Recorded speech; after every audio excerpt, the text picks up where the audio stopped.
Transresistor Radio. You are listening to Transresistor Radio. I'm your host, Aaron Franz. My website is theageoftransitions.com. Go to theageoftransitions.com to check out past episodes of Transresistor Radio. You can download all of them, listen to them wherever you want, subscribe to the podcast. There's also video versions of the podcast. There's other videos on the website. There's articles to read, and you can check out my book, Revolve Man's Scientific Rise to Godhood, at theageoftransitions.com. Today on Transresistor Radio, it's going to be another excellent show because we have another high-caliber guest here. I've been looking forward to this show for, we've been planning this for about a week now. I guess it would be pertinent, I don't usually do this, but pertinent to say the date today because today is Thursday, August 2nd, 2012, so I don't usually do that, but little date marker will be relevant here. But today on the show, our guest is a British-based writer, a researcher, and filmmaker who specializes in terrorism, security services, and declassified history. His website is investigatingtheterror.com. Today, my guest is Tom Secker. Welcome to the show. Hi, Aaron. Thanks for having me on. Well, as I said, I'm very excited to have you here, and we're going to have an interesting conversation, one that needs to be had a little more often, as we were saying before. Conversation about just roughly and in general, I guess you could say, the truth movement. I know just that label in general is a difficult one, truth movement. So I guess to start this out, I'd just like to ask you, Tom, what your definition of the truth movement is, or what it is, like kind of its good side and possibly sort of the downsides of the truth movement in general. Oh, well, that's a great big question you've asked me there. Well, I suppose I define the truth movement as this kind of widespread, quite large-scale movement of people essentially all over the world, but I think it's somewhat more common in the English-speaking countries, of people who are not convinced by the sort of traditional grand narratives of history that they are provided with by their schooling, by the major media, books, and so on, and are looking for something else, and are looking for kind of other answers to the questions of why have we ended up where we are? How did we get here? Where are we going? How do we get where we want to be? All of the normal questions about sort of man's place in the world, well, humanity's place in the world, and how we can, just how can we get to where we want to be, and what are the obstacles in our way? And that's a great thing to have. It's kind of, it's not like that has existed throughout history. It's not like that is a permanent fixture in history, a widespread movement of people asking those questions and trying to find some answers. It kind of flares up and goes away in different places and different times. But what we're seeing, what I think is unique about our time, is the globalized nature of it because of the internet. So its good points are that it's, I think, a much larger movement than a lot of people realize it is. I mean, almost everyone I speak to, even people who don't get their news from the internet and don't listen to podcasts and don't, watch YouTube videos and so on and so forth, even people who don't get their information from those kinds of places, most of them that I speak to are still relatively receptive to the kinds of ideas that are being discussed through those mediums. So I think it is an even far bigger thing than the numbers of whatever views on YouTube channels and what have you would show you, would suggest. And that gives me some cause for hope. It really does. Yeah. That's an interesting point. It points out that I would say that a general notion within the truth movement is that it's going against the establishment, and it's like something that I know some people will tend to fall into this hole where they feel like they're in some special little club and things like that. But the reality is that, as you're saying, it's becoming mainstream in a way. It's becoming common knowledge. Everybody's at least, on that page and aware of the issues that are brought up within that realm. Yeah, I think so. I mean, just taking it from some kind of fundamental premises that I think most people in the truth movement would agree to.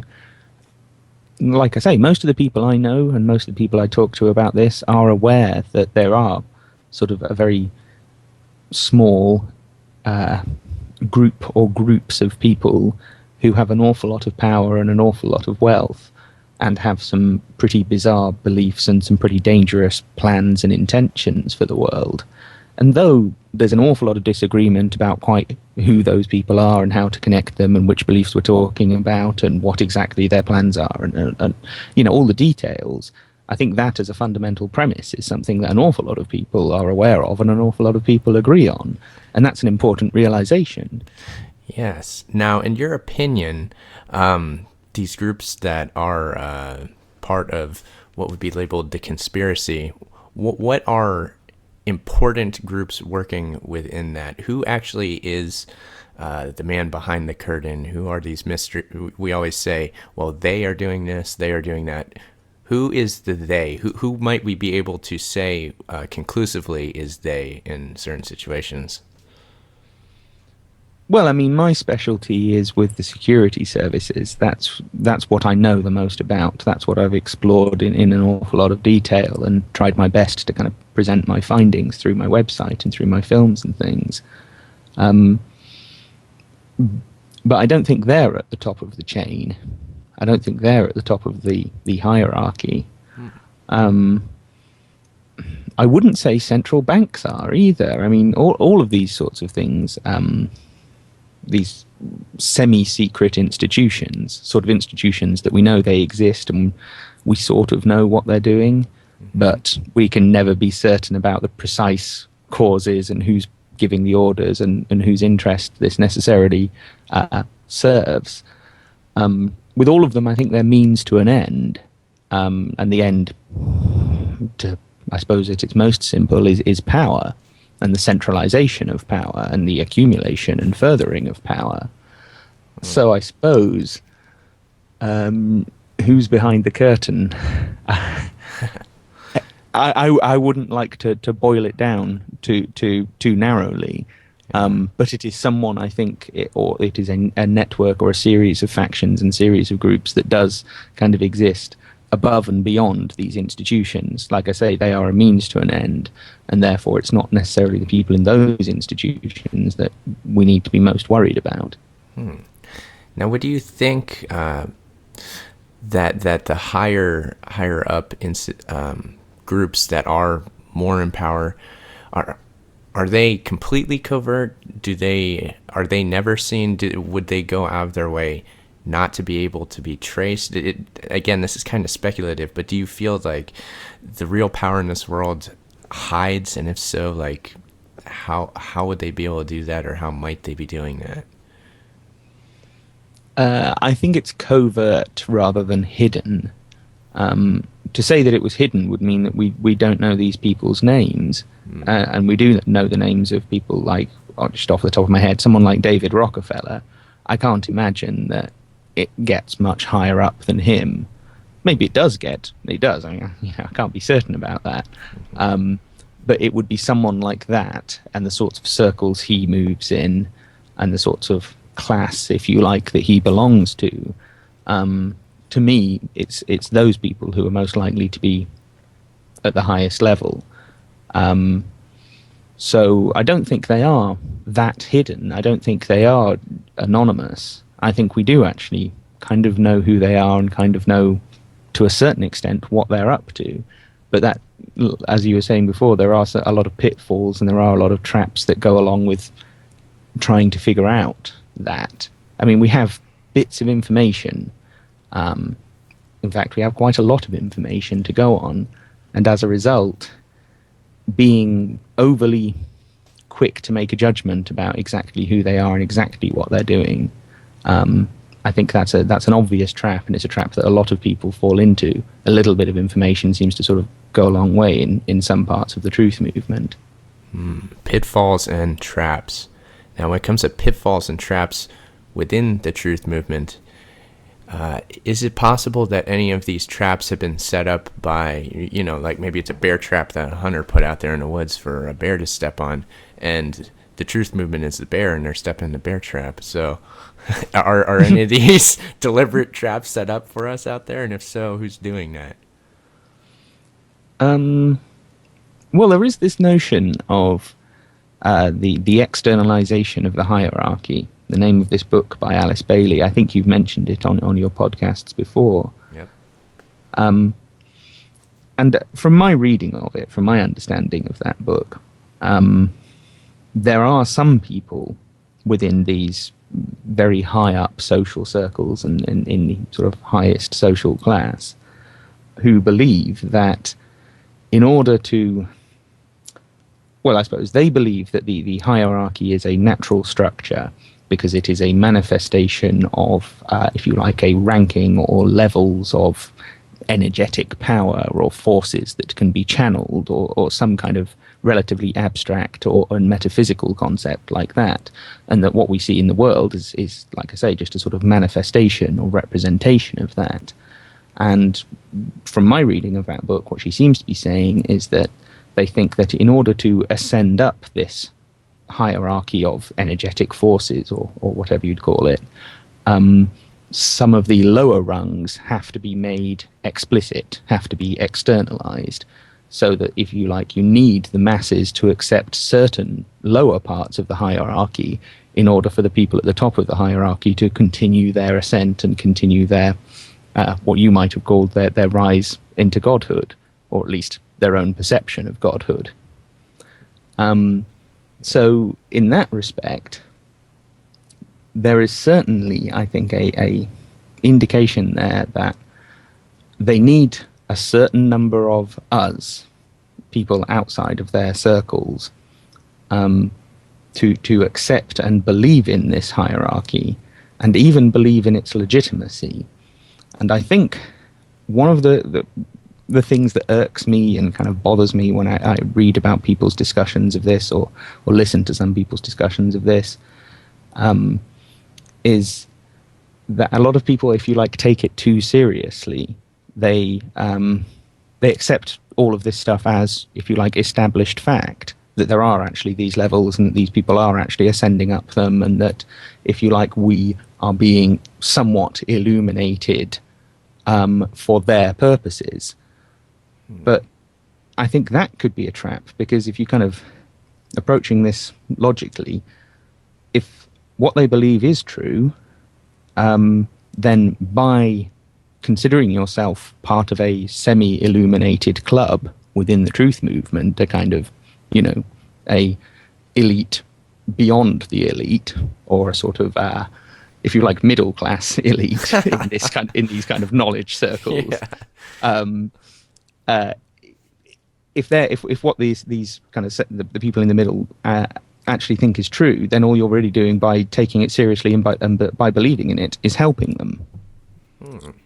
But if it's false, which is kind of what I think, then if you like, all you're really doing is completely wasting your time when you could be kind of studying other things. And I'm not saying sort of don't read Alice Bailey's book. Do read Alice Bailey's book, but just don't let it become a part of your worldview because you think that means you're tapping into some great sacred knowledge that only people of the inner circle get.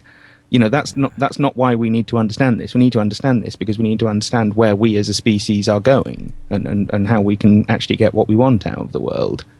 Yeah, and I feel as if those books are written with that intent, to get people to want to join the club. They're like, oh, look, this is secret knowledge, and when you're reading it, you do become enlightened. I just feel that the way that sort of material is put out is to get people to, as you're saying, fall into that line of thinking, to believe that the hierarchy is real, and they themselves fit themselves into it. And then they started out and they said they were all against it, but they just worked their way right in. So that's kind of a strange Is that what's happening? Are people being siphoned from the truth movement into the establishment? Do you think that that's actually, has that been occurring, or is it occurring now, do you think?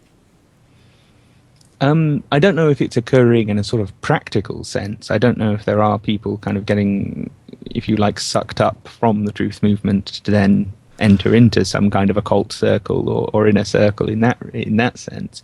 But I think it's happening in a more abstract way, sort of ideologically. It's happening that we are being invited to see ourselves in the truth movement as belonging to some kind of vanguard of the occult. We're not part of the occult. We are almost spectators to the occult. And that's not a particularly good place for us to be, I don't think. I mean, you could, to try and make this a little less kind of abstract and a little less philosophical, not that I in any way mind talking in that way, but to try and anchor it in something, think about 9/11. And, aside from all of the discussion of kind of tarot symbols or whatever else you might use to approach it to see 9/11 as some kind of ritual, kind of phenomenologically, what is going on with 9/11? It is a massive live television, reality television event in a lot of ways. I don't say that in any way to kind of trivialize it. I'm not saying those people didn't die or anything like that. But I mean, it was a sort of grand television spectacle as much as it was a terrorist attack. And what did they do? They blew up three massive buildings, sort of whatever it is, 267 stories, I think they all added up to. That's an awful lot of building that they've blown up there. And pretty much everyone watching that must have sort of, at least part of their brain said they've just blown up those buildings. But then they lied about it. Then they managed to convince huge numbers of people that those buildings hadn't been blown up, and they'd actually just sort of fallen down because airplanes had hit them. This extraordinary deception, this extraordinary lie. And I think deep down, even quite a lot of the people who believe that official story, do actually kind of know in part of their brain or part of their body that, or their soul or whatever, that just isn't true. So we're not just talking about a kind of grand attack, terrorist attack as a cataclysmic historical and political event. We are also talking about this sort of brazen, extrovert action that at the time it was being done was just kind of out there. They let us see all this on live television, almost like they wanted us to know that they'd blown those buildings up. Yes. Yeah, that's so strange. I mean, at the heart of this, we can tell that it's a psychological operation to get us to double think and to question and never really know what's going on. And in another way, it's theater too. It's yeah. Would you agree with that? That this absolutely, yeah. Well, how so? How do you think that may be true? Well, I suppose the question is, what sort of theatre is this? And if you're familiar with a guy called Bertolt Brecht, a 1930s, 1940s German Marxist playwright, stringently anti-Nazi. I think he fled Germany because of Nazism.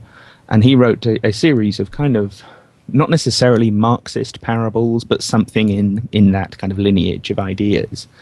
And he had this, what he called a Verfremdungseffekt, which was a strange-making effect, whereby at the start of scenes, for example, he would have someone holding up a sign explaining what was about to happen in that scene. So you weren't watching this to find out what happens. You're almost sort of watching it to see how it pans out and how it's being used as an analogy for something else. And I think in terms of all the different sort of strands of theatre that I've studied theatre at school for several years, and in all the different strands, that's one of the ones that kind of jumps out at me as, that's sort of what's going on with 9/11, that we're sort of being told exactly what's happening here. We're watching these buildings blow up and fall to the ground. How could we ever believe anything other than those buildings being blown up and they're falling to the ground? But then something else, kind of in the unfolding of the dialogue, in the unfolding of the scene of media coverage, of news coverage, we're kind of being told some other things. And so we have this strange making effect. I think there's some kind of connection there. It's not something I've sort of ironed out particularly well, but certainly Brecht is a very interesting playwright, and it's worth reading his plays to get a sense of how, or even watching them, to get a sense of that's how a very different kind of theatre from, say, naturalistic theatre, where it's all just about a realistic story and realistic characters and all the rest of it. Yeah.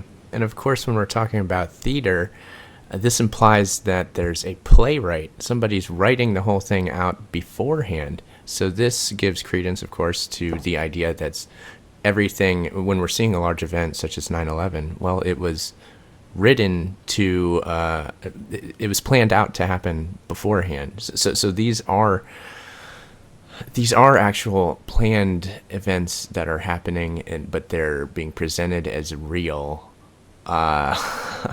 What is the effect of that? Is this what's actually happening? And if so, what is the effect on everyone's mind as a result?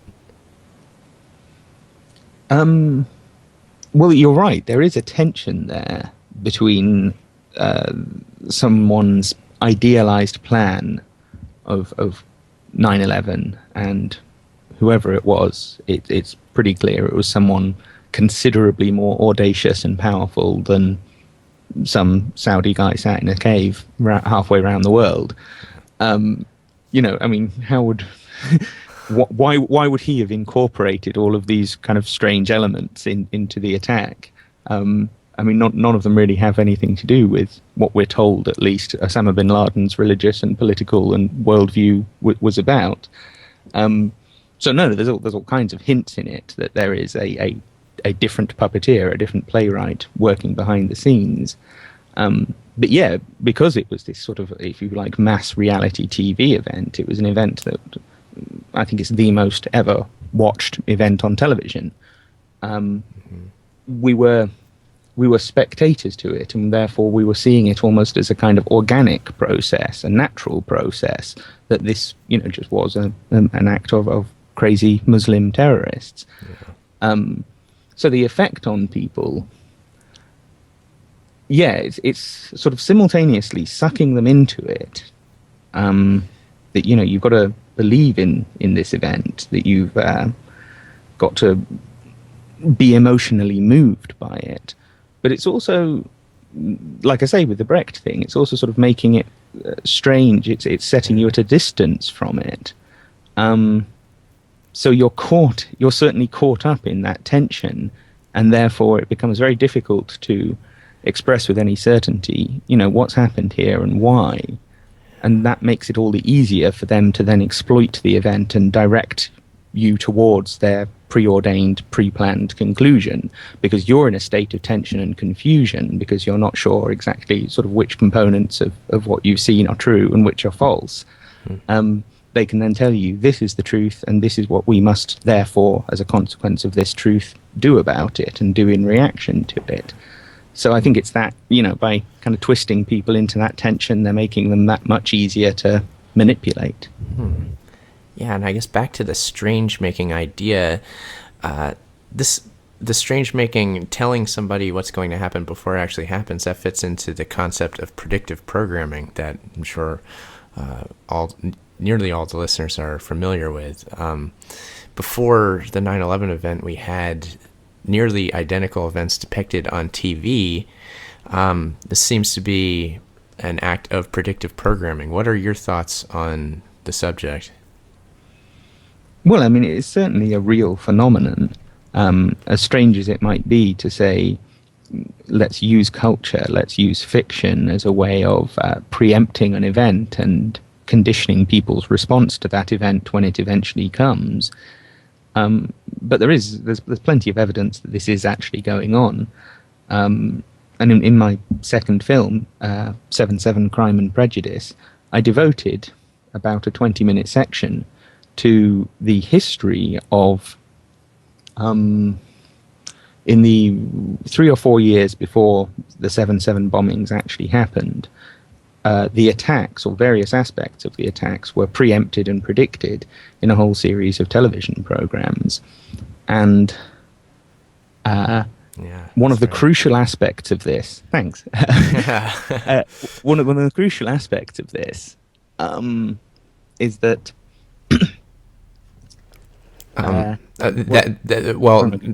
sorry. You make mention that I can't remember the name of the show. Of course, it was a UK show, but it depicts the same situation that actually ended up happening, being the so-called official story on 7/7. But you also make the point that the alternative story was also depicted in these shows, correct?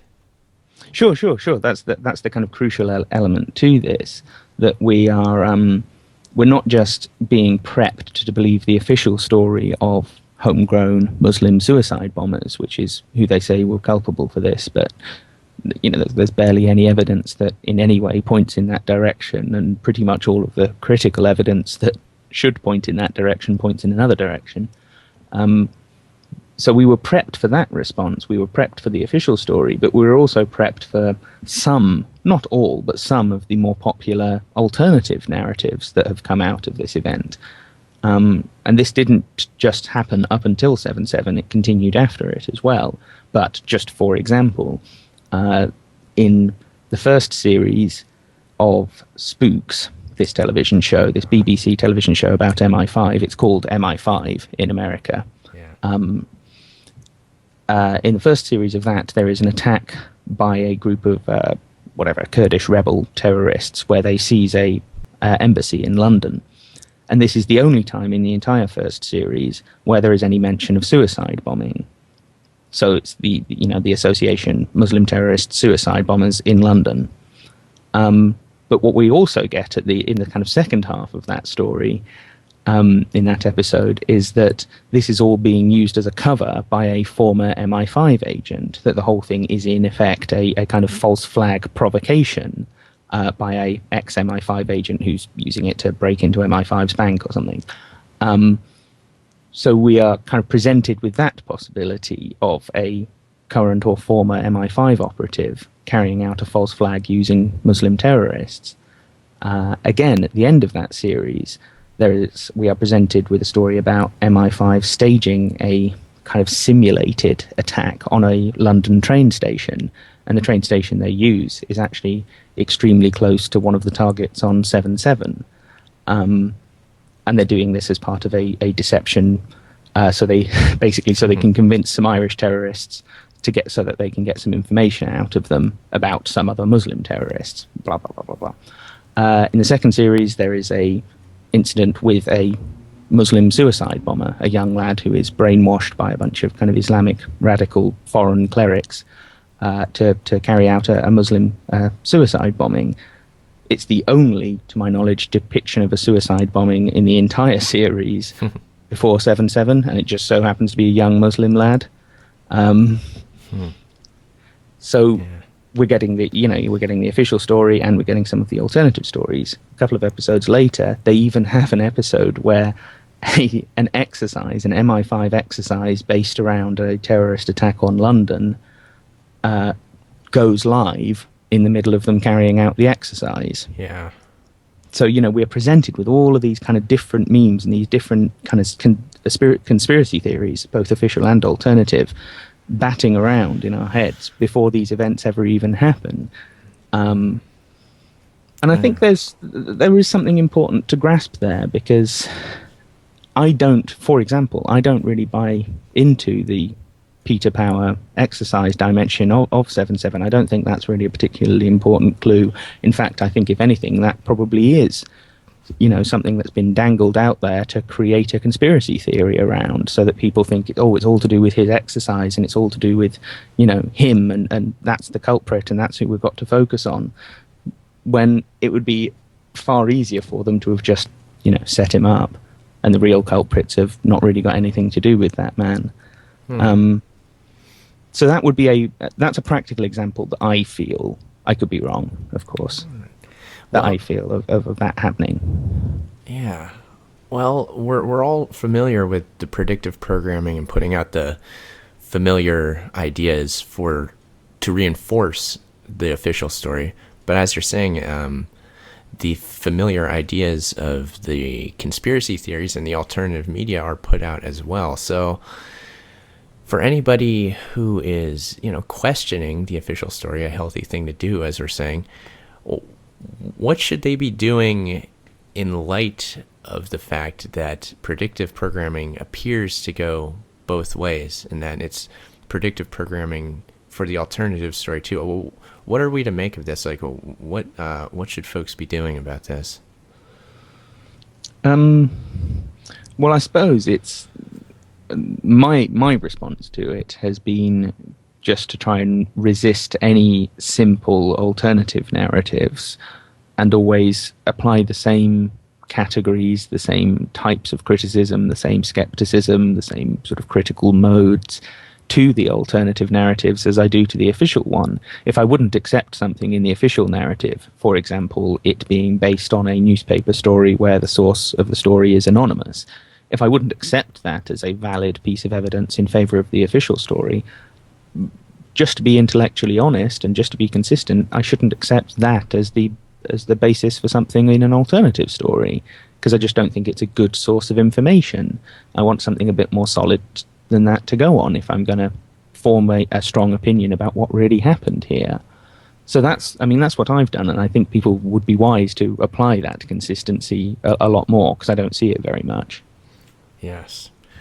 Now, how do you feel about the concept? This is a popular thing in the truth movement, is the prediction of events. When a certain event is said to be predicted by the alternative media specifically, or like, well, when this event rolls around, there's going to be a terror attack. Like, what do you feel about that phenomenon?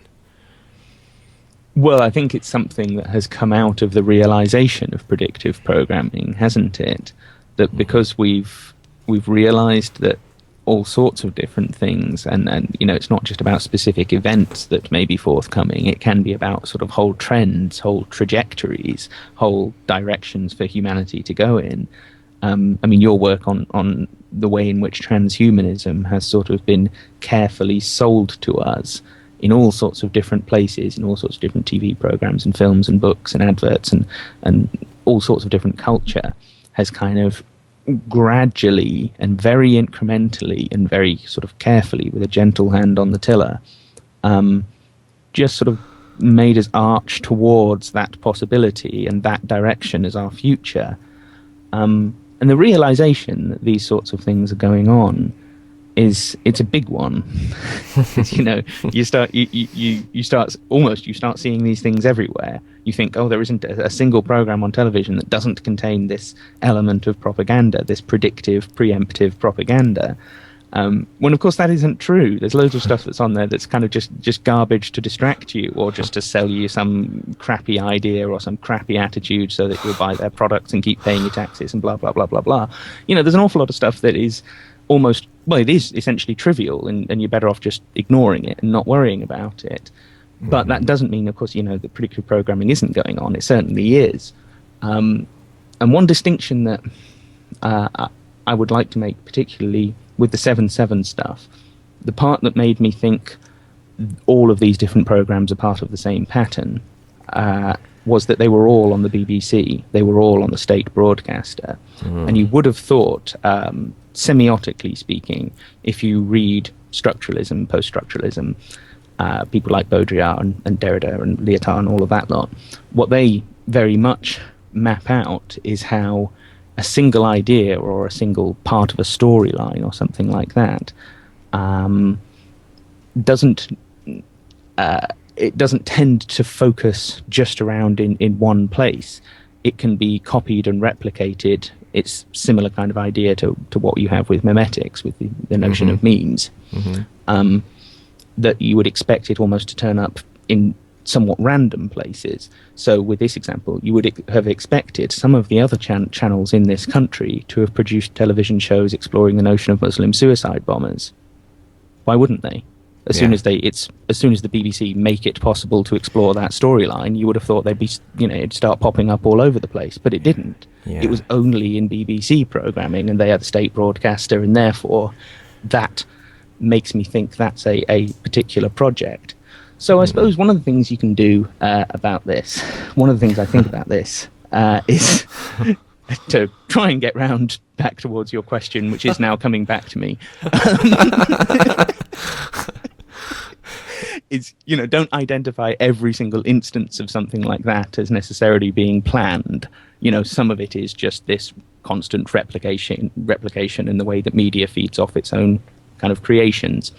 And what I think we see in a lot of these alternative media predictions of forthcoming, let's say, false flag terrorist attacks, is where they've not applied any real critical standard to what their source of information is to base that prediction on.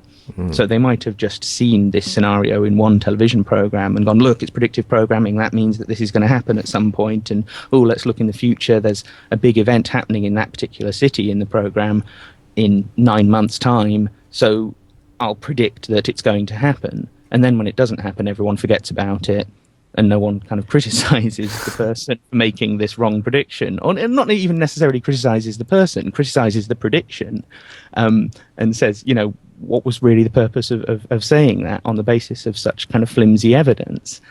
To me, it's all about, using the same critical modes that we do towards official propaganda as we do to all our other sources of information, just to try and get a higher standard of understanding on which to base your beliefs and base your predictions. But you wanted to talk specifically about the Olympics? Yes, because I wanted to bring up your article on your website, investigatingtheterror.com. The article is The Specter of Olympic Terror. I did read that article, and I found that very pertinent to this conversation. An excellent article that people should read. So just give a basic outline of what you were saying in that article. Well, this is a great example of what we were just saying, that for the last, 4 years or so, there has been a swell of people making predictions about what's going to happen at the Olympics. And this ranges from everything from a real alien arrival to a faked alien arrival, to a real terrorist attack, to a fake terrorist attack, to some kind of establishment of a New Jerusalem in London, to some kind of mass spiritual event like a messianic arrival or something like that. Lots and lots of different predictions have been made focused around this 2012 Olympics. And just the kind of the basis on which people had made that judgment and had made those predictions just struck me as being very weak and almost like, well, not even almost like we'd been fed these bits of information in these particular places because they almost like they know that we're looking at those kinds of sources for this information and to make these kind of predictions. So to give an example, the Spooks spin-off series, Spooks Code 9, which is a sort of kind of kiddified adolescent MI5 agent version of the original program. It's really bad. I'm quite a fan of the original series in its own way, but the spin-off series is just terrible. And the scenario is you've got these pretty young adolescent supposed MI5 agents trying to deal with the aftermath of a big explosion at the Olympics, at the Olympic Stadium in the Olympic Park in 2012. And it's like, well, I get that predictive programming happens, but do you think it would be that easy that the entire scenario for the entire program, because unlike the original is quite episodic, and there's a monster of the week, they're dealing with a different terrorist each week. The spin-off show is very much just kind of one story arc. And you think they'd if they were actually going to do this, they'd put it in somewhere that's that obvious and that popular. Mm-hmm. I just don't feel that solving these mysteries would ever be that simple. Yeah. And again, then you have the closing ceremonies of the 1984 Olympics in Los Angeles with the UFO coming into the stadium. You have the handover ceremony in Beijing when you had this very strange part of the show where they had this red London bus that kind of unfurls from the top deck, just like on 7-7, just like that kind of explosion. I mean, Yeah. but it can't have skipped their mind when they were planning that ceremony that it would evoke 7-7. Yeah. And I do actually find that very weird. I'm surprised people didn't object more. I'm surprised this didn't, cause more of a stir. But again, do you think it would be that obvious? Do you think it'd be that easy to spot where they were inserting a particular idea and a particular meme into this vastly complex media discourse to predict an event that they were actually planning on carrying out? And again, the other big source that a lot of people talked about was the Rockefeller report. Its title escapes me, but the one that predicts 13,000 deaths from a bombing at the Olympics. These are just sort of really obvious places to look. And I've never found it, looking back on something after it's happened, I've never found it that easy to spot where these things would necessarily be, and where to go for the preemptive kind of the predictive programming. So I think people are turning the notion of predictive programming into something much more solid, a much more solid science, if you like, than it really is. Well, this is interesting. It takes predictive programming into a new realm where that they are now predicting how the truth movement will be disproven and shown to be stupid. Sucker them into something that isn't going to happen by putting information in places that that they're watching.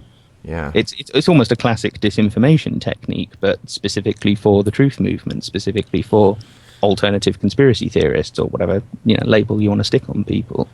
Yeah, that's now. This is a tough question, but I'd like to ask you here. Do you believe that any agents or any provocateurs or any disinfo folks are working within the truth movement? And if so, how would you be able to tell? Or is that even happening? It seems like it must be to an extent. Oh, it must be, simply because the history of almost every single radical movement of the last 150 years, if not much longer, is the history of them being infiltrated by the security services. I mean, pretty much everyone you want to talk about, whether you're Victorian anarchists or the Black Panthers or whatever. So there must be some. Yeah, of course. Yeah. How to spot them? How to spot the spooks? That's the tough part.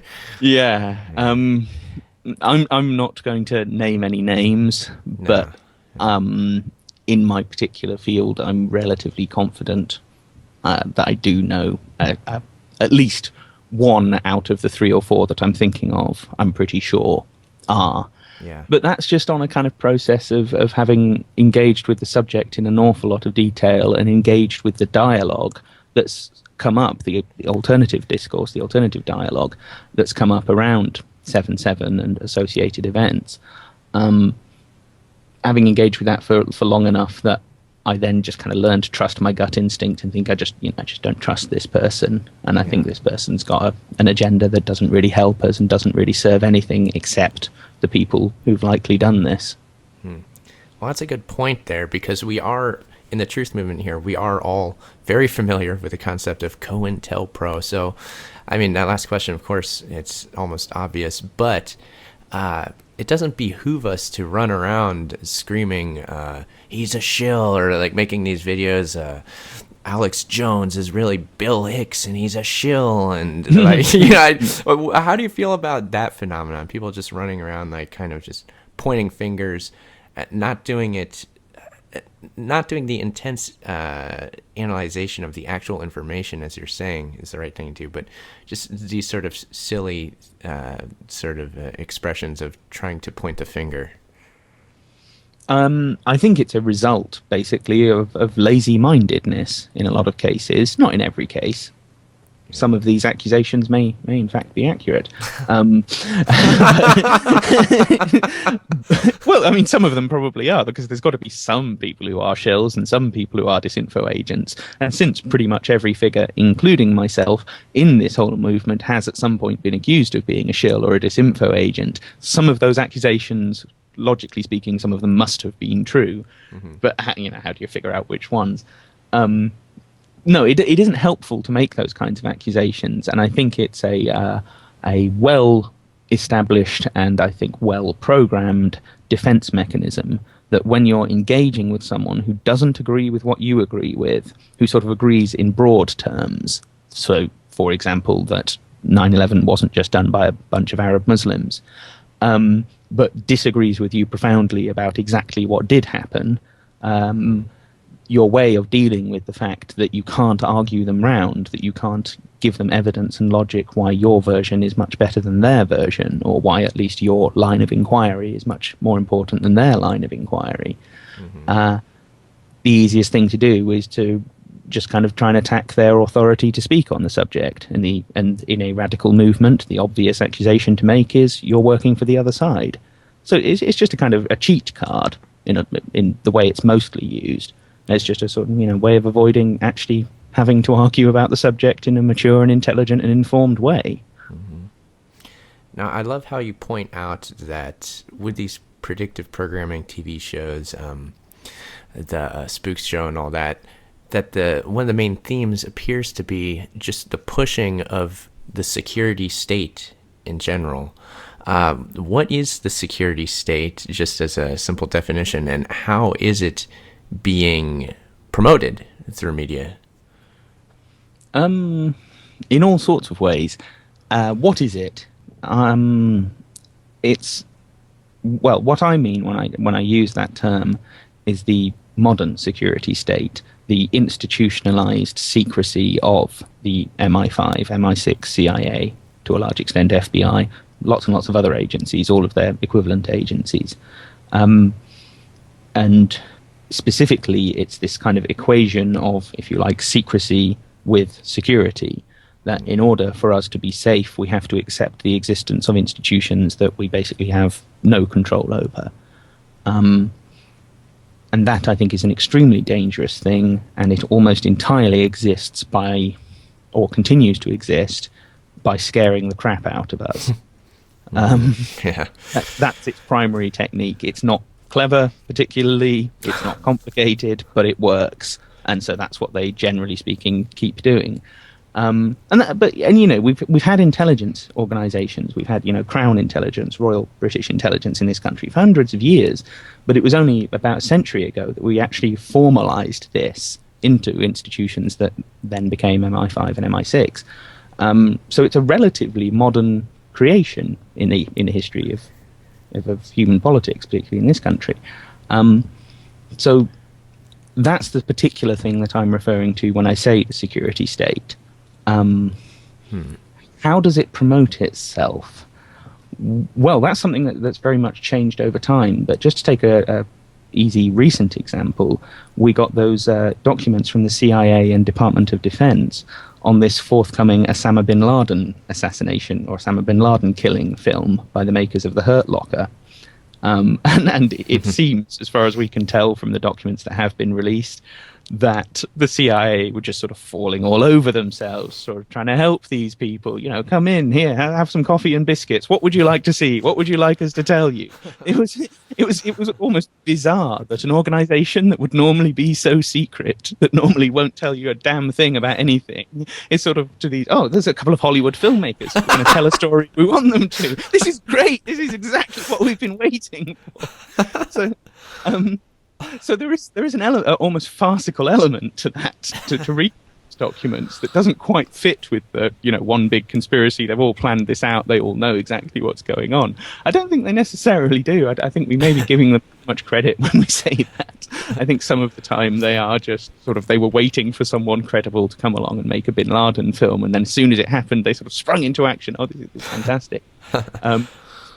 Although then there is the twist in that story, which is that very recently we found out that there is another apparently 5 or 6 inch pile of documents that they didn't release in response to this Freedom of Information request that may tell us more about what kinds of information they were giving them and the extents, the lengths that they were going to kind of contradict this institutionalized secrecy that seems to characterize almost everything else that they do. So within those organizations, there is this same kind of tension. going back to kind of where we started, this same psychological tension between they've got to try and maintain secrecy on lots of different things. Mostly they're covert operations. They're really bloody wet work. But at the same time, they need us to kind of believe in them and accept them, because otherwise, what are we left with? We're just left with this. There's this horrible, shadowy, secret organization that we don't really know anything about, and what the hell could it be up to? They don't want people asking that. Yeah. They want people being kind of gung-ho behind these institutions. So they're caught in a double bind. That's all I'm really saying. And that's part of the dynamic of everything we've been talking about, this kind of unfolding of the methods and the processes that they're using. Yeah, because now they're out there in the open to an extent that we all are aware of their existence, at least. And as you said, historically speaking, even in recent history, they had to deny their existence. So it's a whole different age that we're living in, this information age, where they have to strategize in that sense. I know in the good old USA here, the FBI has their own entertainment liaison office. So basically a PR firm for Hollywood to depict the FBI, their goals, their missions, in a positive light to the American people. And every branch of the military, likewise, has the same entertainment liaison office. Now in the UK there, do they have similar branches, entertainment liaison offices for like MI6 or MI5 or anything like that you know of? No. One of the things that kind of characterizes the difference between British intelligence and American intelligence is American intelligence is a little bit more kind of overt and out in the open.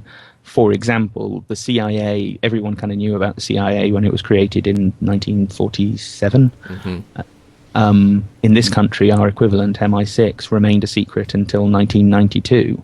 That's, half a century later. They just denied that it existed. I mean, everyone knew that it existed, but they officially denied it up until that point.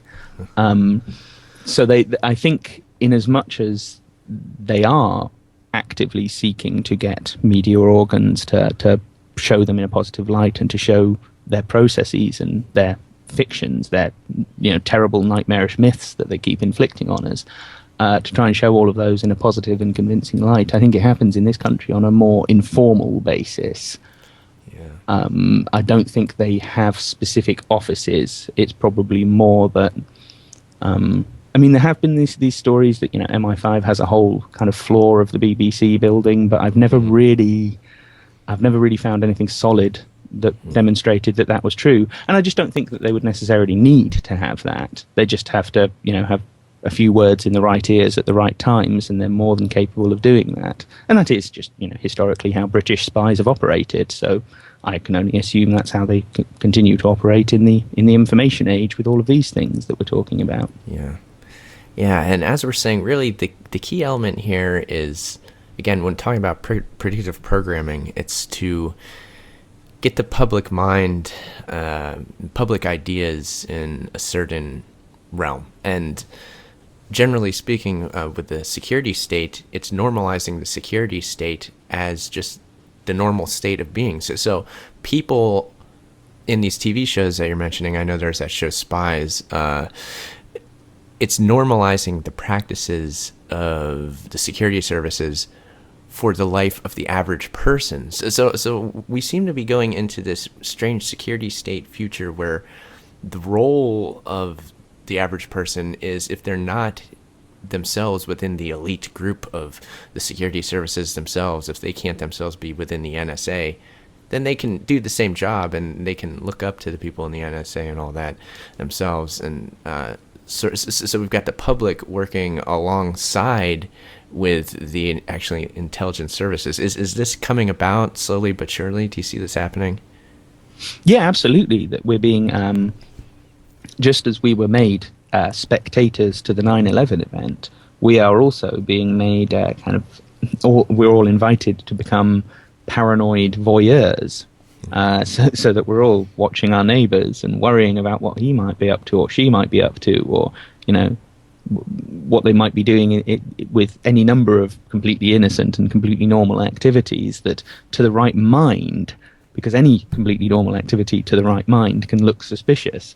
So we are very much emotionally and psychologically being drawn into that, but we are also intellectually being drawn into that. Like you say, there is a normalization here.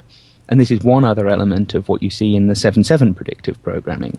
You may remember exactly 2 weeks after 7.7, there were a kind of second bunch of young Muslim men who set off these sort of dummy bombs on public transport. And it's never really been clear exactly what happened there and why they were doing this. And there's always that kind of feeling in the back of your mind that, did someone provoke them and put them up to that to help sell the story, the official story on 7.7 of Muslim suicide bombers? Maybe, maybe not. But the following day, what happened? Armed police, or possibly even special forces, military people, shot dead a Brazilian electrician, Jean-Charles de Menezes, who was in a tube station. He was in Stockwell in London. And they basically got away with this. They basically got away with saying, "Oh no, we thought he was a suicide bomber, so we shot him and killed him." Yeah, that's right. And that's a state murder, and they just got away with it. But one of the things you see in a lot of these episodes of in particular of Spooks, but also some of the other shows that predicted 7.7, one of the elements in a lot of those stories is Muslim terrorists being shot dead. So for 3 years before this even happened, we were sort of being conditioned not only to that there was this big Muslim terrorist threat, not only that they would carry out suicide bombings in London, but also that the justified response of the security state is to go around shooting people. All of those elements of the story were predicted and programmed into us before any of this even happened. So, the whole arc of the thing, the whole 3 dimensions of the official story and, like you say, in some ways, the alternative stories were put out there for us. So, our whole response to this was kind of scripted for us before it even happened. Yeah, it was very odd how, all the same themes. It's just, it seems to be general themes, just all the talking points that you'll see surrounding a particular terror case. You can almost rest assured that they have been already covered in predictive programming at some point. So this makes reality and fiction, it blends the two. And I would say that the internet itself goes a long way in sort of blending fiction and reality and creating a whole new strange social dynamic for the world. So we're in a strange, very odd place that humanity has never been in before, as far as we can remember, because we're at such a high level of technology. Just in this atmosphere, what would you say, Tom? What would your just general advice be to seekers, folks in the truth movement, people looking for real answers, looking to broaden their perspectives and be more healthy? What would your personal advice be to people within this context? Find things that find modes of looking into this, find angles of questions, find types of evidence that you feel you can anchor, or that can anchor you rather, in terms of producing alternative views of these events, alternative views of the long trends and patterns of history, whatever it may be that you're looking at, and whatever questions it is you're trying to answer.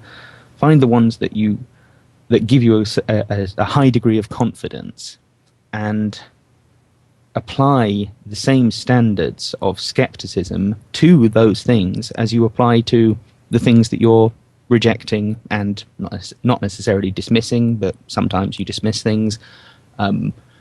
Just sort of apply the same mentality across the board. Don't just sort of think, because this thing certainly isn't true, therefore this thing that appears to be its opposite necessarily is true. There's that kind of tendency to do that. You reject something so strongly that you push yourself in the opposite direction. No. Just try and sort of stand as steadily as possible on those pieces of evidence and on those modes of thinking that make you feel as anchored and as certain as possible. And just sort of, maintain your skepticism and maintain your process of testing and questioning, and just keep refining it. And obviously always be prepared to just say that thing I've believed for 5 years. I just now feel that it's wrong, and I'm going to move on, and I'm going to find another perspective. Very good. Well, of course, I want to thank you for coming on the show, Tom. Before we go here, I just want to talk a little bit about your website, investigatingtheterror.com, your documentary, 7/7 Crime and Prejudice. What would you say to viewers? What would you like them to see on your website, and what sort of material do you have for them? Well, I mean, it's a sort of multimedia investigative website. I am not a trained journalist or historian or philosopher or any of these things, but I have an interest in all of these things. And it's just kind of my attempt to present my findings, having looked into these various questions from various different angles, my attempt to present my findings to people on these subjects. Specifically, there's an audio section where you can find previous interviews that I've done, previous conversations I've had, a few episodes of a radio show that I briefly presented. There's a video section where you can find my 7/7 documentaries and some presentations and things that I've done, also on 7/7, which is kind of my specialist subject.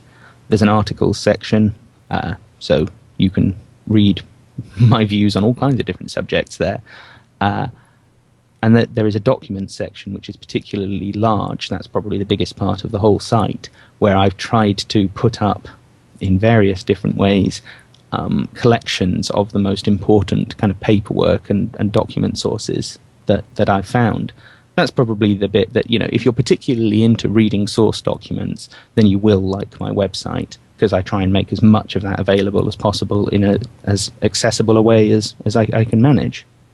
Yeah, that source material is great. That's your ebook. It's like an ebook series, right, with the PDFs. Is that what that is? Yeah, there's an ebook series, and there is a sort of broader document archive on, there's just lots of little bits and pieces, and it's kind of scattered. But the ebooks are things where I've kind of taken a particular subject and just kind of put all of the important stuff in one place, on a particular double agent or a particular terrorist attack or something, and just put kind of all of the things that I feel are most important just in that one place for people to access. Yes, well, great. Yeah, I definitely do recommend that folks go to investigatingtheterror.com, Tom's website. It's great material there. And again, Tom, I want to thank you very much for coming on the show. This was a great conversation that we had. Yeah, it's been great talking to you, Aaron. Yeah. Thank you for having me on. You're very welcome. And I want to thank the listening audience, as always. Again, you can subscribe to this podcast, Transresistor Radio, at theageoftransitions.com. I hope you will. I hope you share this podcast with others. And as always, I just want to say to everyone, Seeker, seek on.